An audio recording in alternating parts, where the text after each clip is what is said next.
طبعا ده الوضع بتاعك دلوقتي بعد ما خلصت الأجازة. فكرة عليك تراكمات، عايز تخلص ولكن مش عارف تكمل، مش عارف تبدأ، مش عارف، حاسس إن في حاجز كده، حاجة منعاك. بتقعد 5 دقايق مش مستحمل، بتسيب الكتاب أو بتسيب اللي في إيدك وتقوم تقعد تفكر، بتحس بضغط، الأمور مش ماشية أحسن حاجة. وممكن الموضوع ده مش أول مرة يحصل معاك، حصل معاك قبل كده، ولأجل إنك كسرت الحاجز ده كان وقت ما الوقت ضاع واتزنقت، فاتحركت نتيجة الزنقة.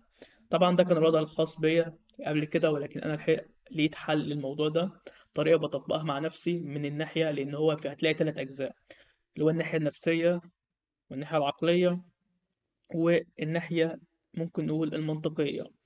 ف 3 حاجات لازم تعملهم في الموضوع ده اختصارا كده. أول حاجة الناحية اللي هو النفسية، لازم تحسن من نفسيتك نتيجة إنك أنت الحاجات دي هتاخد وقت. أنت طبيعي أي حاجة أنت بتحاول تكملها بعد الأجازة هتاخد وقت. أنا بالنسبة لي الحاجات دي المفروض تخلص في شهرين، ولكن أنا مش هقعد أستنى وأقعد تحت الضغط ده وأحس نفسي إن أنا ما بتحركش لمدة شهرين. تمام.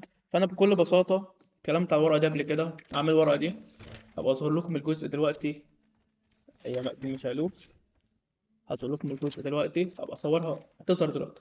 المهم زي ما انتم شايفين في جزء اللي هو عند العيد اللي هو لونه احمر كل ده، والخط الاسود ده ما بعد العيد.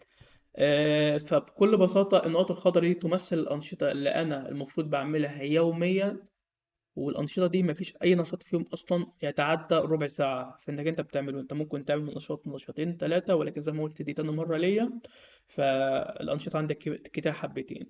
فلأجل إنك أنت آخر اليوم وقت ما أنت تخلص الأنشطة اللي كل نشاط أصلا مش هيكمل معاك أي حاجة، والأنشطة دي على فكرة هي مرتبطة برضو بالحاجات دي، زي محار إن أنا أشوف فيديو علمي على المجال بشكل عام اللي أنا مهتم بيه، أعمل تمارين إلى كل ده.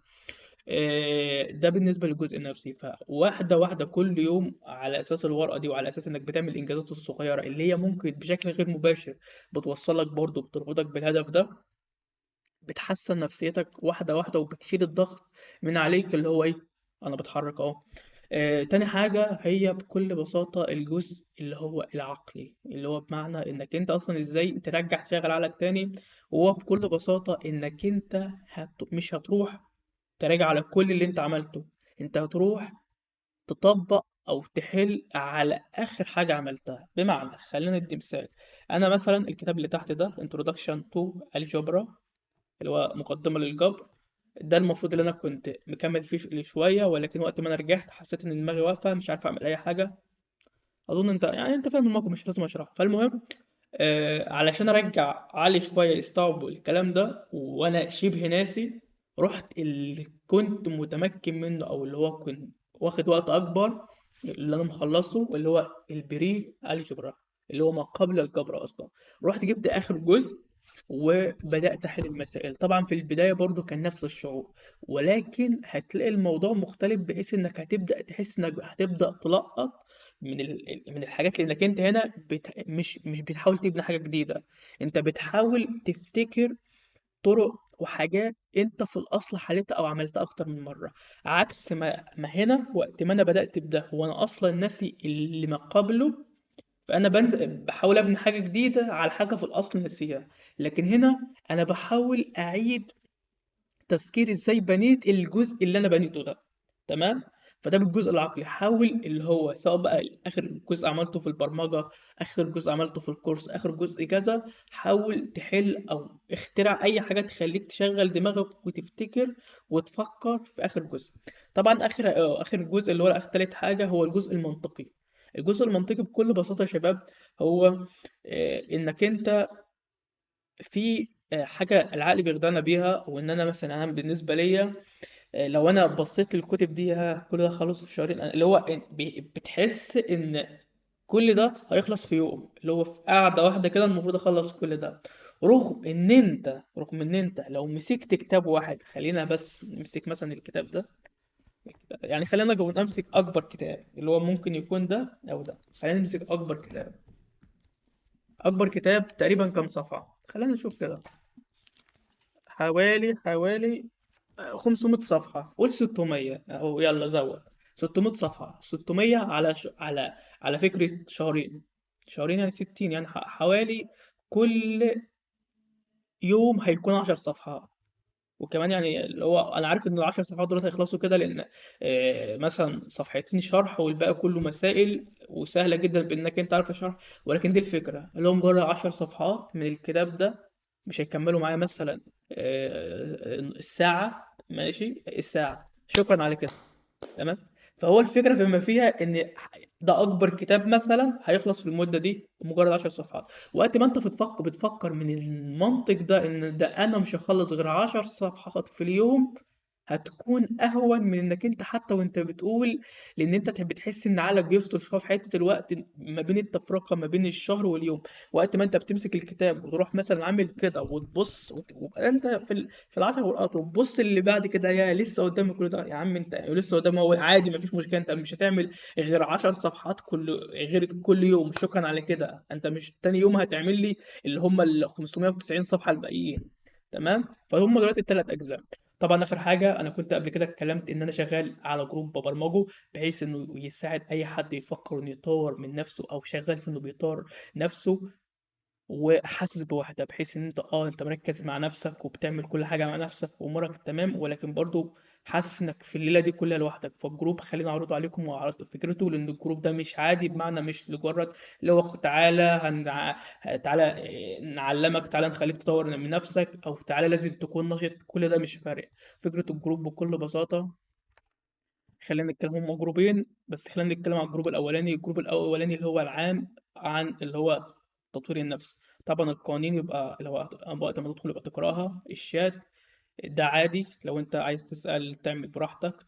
هي المهم في الجروب هو الجزء ده، بمعنى انه بكل بساطة لازم اسبوعيا وقت ما المنبه بيجي هنا، في منبه تلقائي، هو كل ده بيشتغل اصلا تلقائي، الجروب بيشتغل تلقائي. في منبه بيجي اسبوعيا، لازم في خلال 7 ايام تشارك الانجاز الخاص بيك، حتى لو انت خلصت ورقه، حتى لو خلصت فيديو، حتى لو اتعلمت حاجه جديده. المهم هنا تيجي تكتب الانجاز الاسبوعي، لازم كلمه الانجاز الاسبوعي تكون موجوده هنا علشان يتبعت لك رساله تم التسجيل. المهم وبس. لو انت ما عملتش كده هتطرد. يعني هو الجروب لوحده كده اللي مش بيعمل انجازات اسبوعيه بيطرد. الجروب ده الفايده منه هو بكل بساطه ان هو يجمع الناس اللي بجد شغاله وبتطور نفسها، بحيث ان هو كل واحد طبعا في العمليات دي في الغالب بيكون في حاله في دنيته. فاهمني. فكل اللي مثلا الشات العام هنا، والله يا جماعه انا عندي مشكله مش بعرف اتكلم، حد مر بحاجه قبل كده او كده، تمام. وهكذا. طبعا فينا برضو في ترشيحات كتب، لو انت بتقرأ هتكتب الكتاب هنا واستفدت منه بإيه. وترشيحات فيديوهات، لو انت لسه شفت فيديو علمك ازاي تعرف تتكلم او حاجة مثلا زي كده. الأخ نفس الموضوع. والجداول، ومن ضمنهم الجدول اللي انا عرضتها، الجدول اللي انا عرضته هنا هتلاقوني منزله هنا برضو نفس الموضوع. طبعا هو في جروب تاني وهو عن البرمجة وخاصة الذكاء الاصطناعي.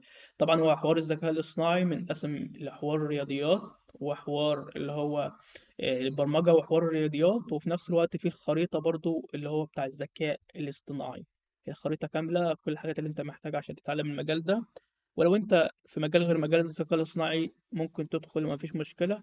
وانا اصلا مفكر ان بعدين هيكون في خرائط زي كده بشكل مفصل، ان الخريطة دي الكاملة للمجالات التانية وللناس اللي هي بتحب البرمجة بشكل عام يعني. فده الجروب الخاص بالبرمجة، والتاني الجروب الخاص بالتطوير النفسي بشكل شامل. ونفس النظام هنا نفس النظام هناك، بمعنى ان الجروب هنا لازم تعمل الانجازات الاسبوعيه الخاصه بيك في حوار المشوار بتاعك في حوار البرمجه. ولو انت ما عملتش الحاجات ده الجروب هتخرج من الجروب. وفي نفس الوقت برضو اللي هو احنا هنا بنساعده اللي هو كتوجيه ككذا ككذا. ولكن ممكن حاجة وحيدة تختلف عن جروب التطوير الذاتي، هو فكرة إنك وقت ما أنت بتشارك الإنجازات الخاصة بيك، ممكن أنت تكون أنت عملت حاجة، أو هي أصلا ممكن تطبق في الاتنين. اللي هو وقت ما أنت بتشارك الإنجازات الخاصة بيك بتساعد الغير، اللي هو أنت بتشجعني إن أنا أعمل زيك. وفي نفس الوقت ممكن تكون الإنجاز بتاعك أنا حاجة عايز أحققها، فأسألك أنت مثلا اتعلمت دي الحاجة دي إزاي. وطبعا بالنسبة لحوار البرمجة، ممكن أنا وأنت أشوفك أنت بتعرف حاجة وأنا بعرف حاجة، نخش في مشروع إحنا الاتنين نعمله مع بعض. فبس. فده انا عارف ان الشرح مكروت حبتين، ولكن انا بقى اعمل فيديو ايه عن الجروبات دي بشكل مستقل برضه. مع السلامة.